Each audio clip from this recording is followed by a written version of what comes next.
इजाजत है, आप बात मुकम्मल कीजिए। हामिद मीर साहब सीनियर सहाफी तजज़ियाकार, उनसे हम बात करेंगे। हामिद मीर साहब, आपने एक माजी का भी जिक्र किया, 2018 में भी जिस तरह का फैसला किया गया था और आज का फैसला, इसके नताइज क्या होंगे और किस हद तक मजीद ये मवाजना किया जा सकता है? जी, अगर आप मुझे इजाजत देंगे तो मैं अपनी बात कंप्लीट कर लूं, पहले आप मुझे इजाजत दे दें। मीर साहब, आपको इजाजत ही इजाजत है, आप बात मुकम्मल कीजिए। देखिए, मैं जो आपको अर्ज कर रहा था कि जस्टिस साकिब निसार साहब ने भी इसी तरह एक खास मखसूस हालात में एक फैसला किया था और मुस्लिम लीग नून से शेर का निशान छीन लिया था, और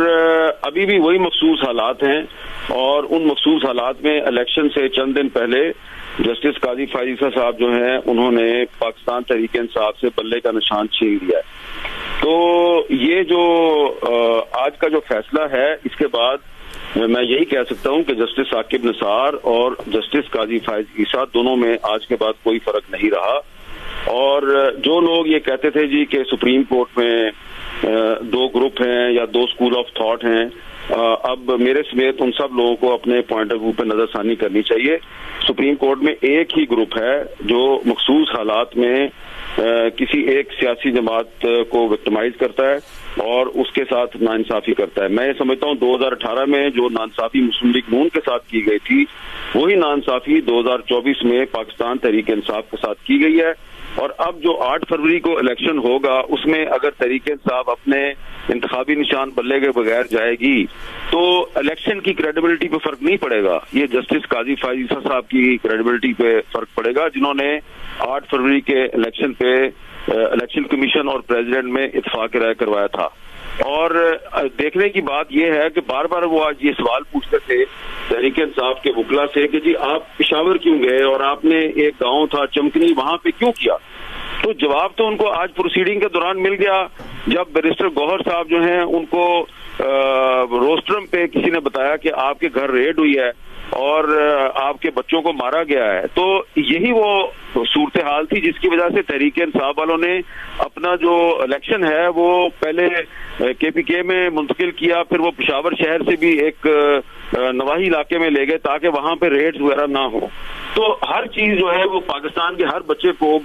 आम बूढ़े को, औरतों को, बुजुर्गों को, सबको इस सवाल का जवाब पता है कि ये तहरीक इंसाफ ने अपना इलेक्शन जो है वो खैबर पख्तूनख्वा में क्यों करवाया, क्योंकि पंजाब में और इस्लामाबाद में उनको प्रोटेक्शन नहीं मिल रही थी और लाहौर हाई कोर्ट और इस्लामाबाद हाई कोर्ट के फैसले जो हैं उसके अमल दरामद नहीं हो रहा था, इसलिए वो पेशावर हाई कोर्ट गए। ये बात हामिद खान साहब ने उनको बताई भी, लेकिन जस्टिस काजी फायद ईसा साहब को ये बात समझ नहीं आ रही थी। तो अब जो उन्होंने ये जो भी अनाउंसमेंट की है, इससे हो सकता है कि कुछ किसी दूसरी सियासी जमात को फायदा हो जाए और तहरीक इंसाफ को बहुत नुकसान हो, जो कि नुकसान होगा। लेकिन मैं समझता हूं कि इससे मौजूदा सूरत हाल में सुप्रीम कोर्ट ऑफ पाकिस्तान की जो साख है वो बहुत बुरी तरह मजरू हुई है। हामिद मीर साहब, आपने भी अफसोसनाक फैसला करार दिया है, दीगर सहाफी भी इस बारे में इज़हार ख्याल कर रहे हैं। एक तरफ तो ये सुप्रीम कोर्ट का फैसला है, तहरीक इंसाफ के लिए अब क्या ऑप्शन हो सकते हैं इस फैसले के बाद? इंतखाबात, बैरिस्टर गौहर का मौक़िफ़ भी आपने सुना। देखिए, बैरिस्टर गौहर साहब क्योंकि सुप्रीम कोर्ट के वकील हैं, उन्होंने बड़ा एक मोहतात रद्देमल दिया है। तो उनके पास यही है, जैसा कि उन्होंने भी कहा है कि अब वो जो भी उनको निशान मिलेगा और उसी निशान के तहत वो इलेक्शन लड़ेंगे।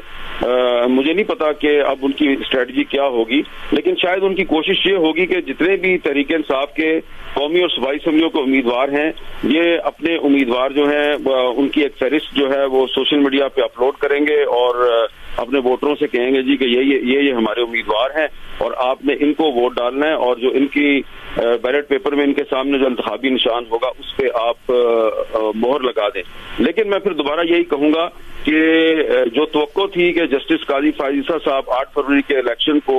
कोशिश करेंगे कि ये मुतनाज़ा ना हो, उन्होंने इसको टेक्निकल ग्राउंड्स पे अपने ही हाथों इस इलेक्शन को बहुत ज्यादा मुतनाज़ा कर दिया है और वो जो इलेक्शन का मजा होता है वो खत्म कर दिया। हामिद मीर साहब, जिस तरफ आपने इशारा किया कि जो बयानिया सुप्रीम कोर्ट लेकर गई थी तहरीक इंसाफ के, उनके साथ किस तरह का सलूक रवा रखा जा रहा है, क्या वो इसके बाद वो बयानिया मजीद मजबूत होगा, उसकी बुनियाद पर वो इंतखाबी सियासत में अपने मकासद हासिल कर सकते हैं? देखिए, ये तो